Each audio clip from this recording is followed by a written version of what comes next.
لیکن پہلے کے زمانے کو دیکھیں، آپ دیکھیے وہاں انیس اور دبیر کو دیکھیے، موازنہ انیس اور دبیر کو پڑھیے، یا پھر حافظ ناسک کو دیکھیے، دہلی میں دیکھیے غالب اور ذوق کو دیکھیے، تو دیکھیے کہ ان لوگوں نے کیا لکھا ہے اور کتنا پڑھا ہے، کیسی شاعری ہمارے سامنے دی ہے۔ آپ بونے کو کدابری بخش کر کے آپ اس کے سر پہ تاج ڈالنے کی کوشش کر رہے ہیں، وہ کبھی بونا کدابر نہیں ہو سکتا۔ مجھے اچھا، ابھی مشتاق احمد نوری صاحب بھی جڑے ہوئے ہیں، ان کا ایک افسانہ ہی تھا لمبے قد کا بونا، بڑا اچھا افسانہ تھا، وہ جدید افسانے میں اس کا شمار ہوتا ہے۔ تو سوال یہ ہے کہ آپ حقیقت، اگر آپ کسی بونے کو کدابری بخش رہے ہیں، اس کا مطلب یہ ہے کہ آپ ادب کے لیے نقصان کر رہے ہیں۔ میں نے ایک بار پہلے، بہت پہلے، جہاں اردو کے اداریہ میں یہ لکھا تھا کہ ہمارے یہاں جو کتابوں کو انعام مل رہا ہے، خاص کر کے سرکاری بڑے اداروں سے، اس کے تراجم ہوتے ہیں۔ تخلیقی ادب پر اگر کسی کو اردو افسانے کی کتاب پہ مل گیا، اس کے لوگ ترجمہ کرتے ہیں، بھائی یہ اس پہ انعام ملا ہے تو یہ اچھی کتاب ہوگی۔ لیکن وہ اچھی کتاب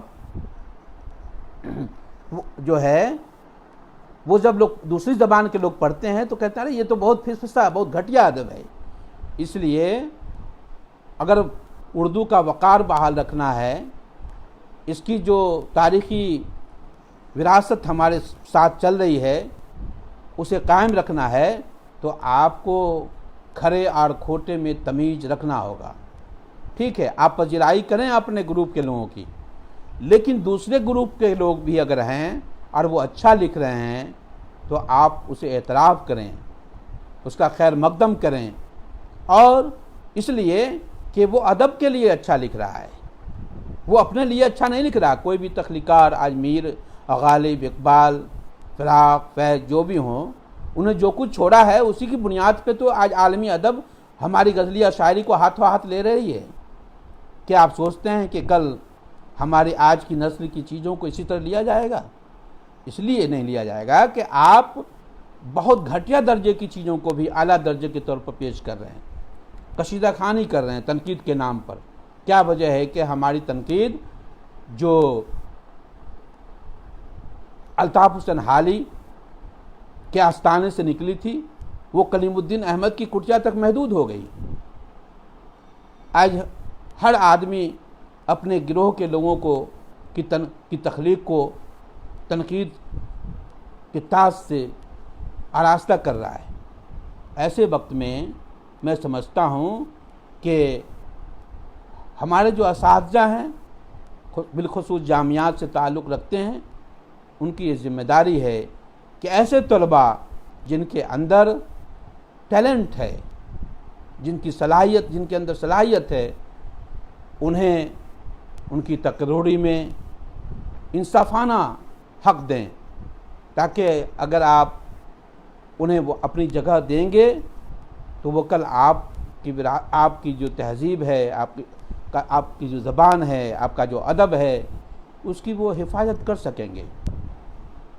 بہرکیف یہ گفتگو یوں تھی، آپ نے مجھ سے یہ بھی تقاضا کیا تھا کہ میں آپ کو اپنی کچھ تخلیق سناؤں گا، تو عجب اتفاق یہ ہے کہ اس لاک ڈاؤن کے عرصے میں میں پہلے پابند شاعری کرتا تھا، جیسا کہ میں نے بتایا کہ غزلیہ شاعری بہت، آپ 80 کی دہائی میں جائیں گے تو آج کل کتاب نما یا دیگر رسائل میں میری چیزیں ملیں گی، مجموعہ میں نے نہیں چھپایا تھا۔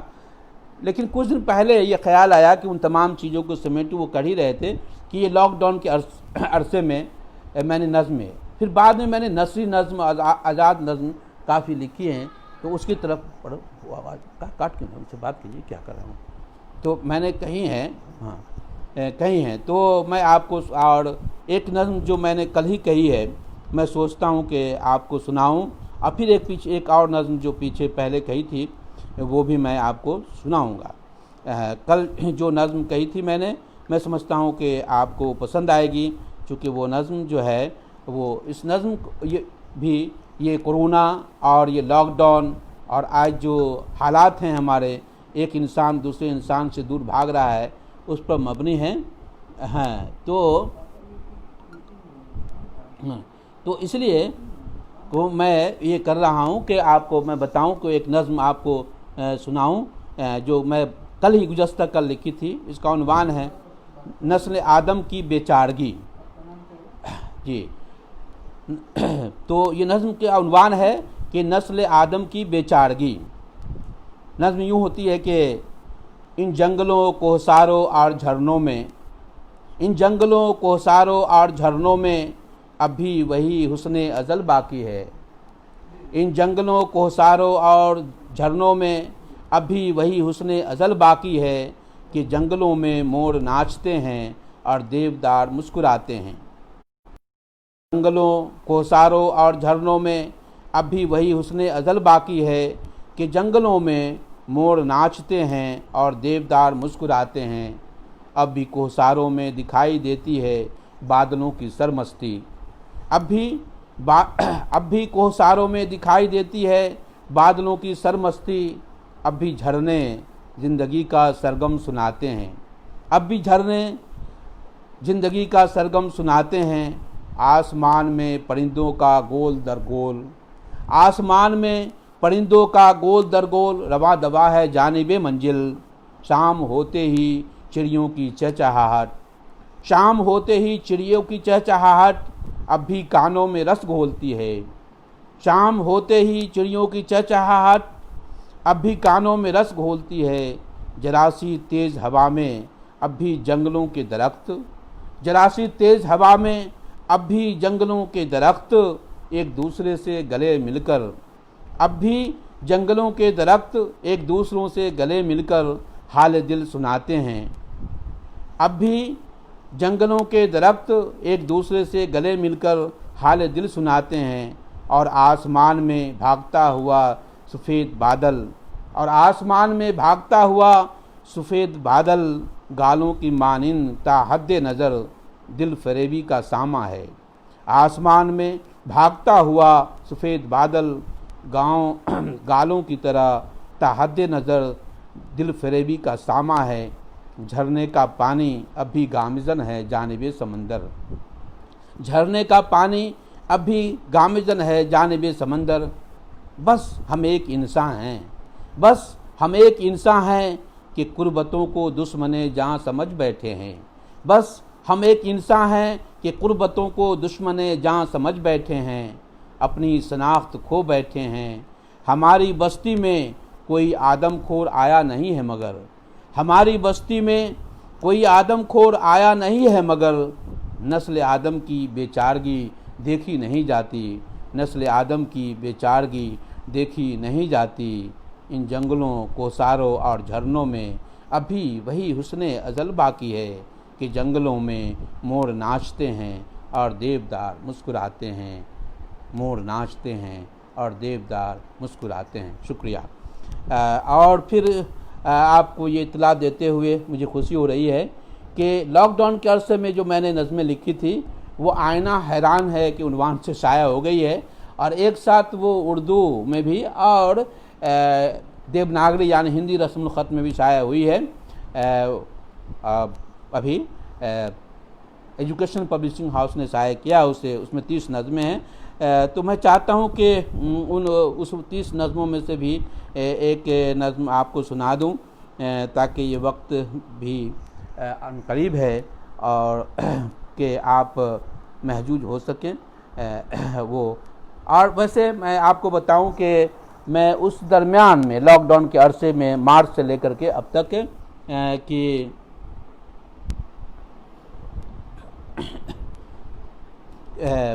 لکھتا رہا ہوں اور ویڈیو کے ذریعے یوٹیوب کے ذریعے بھی آپ کے سامنے پیش کرتا رہا ہوں. لیکن ظاہر سی بات ہے کہ یہ خاص پروگرام ہے اور اس میں ایک دو نظم آپ کے سامنے پیش کرنے کی کوشش کروں گا. کہ ایک نظم یہ یوں تھی کہ دغا باز بادل. آج آپ اس نظم کو یوں سمجھیں کہ کس طرح سیاسی پس منظر میں بھی ہے اور حالات جو ہیں اس پر دیکھیں کہ دہکاں کی ویران آنکھیں آسماں کو ٹکٹکی لگائے، دہکاں کی ویران آنکھیں آسماں کو ٹکٹکی لگائے کب سے دیکھ رہی ہیں کہ یہ گھٹا تو بادل اب برسے گا تب برسے گا.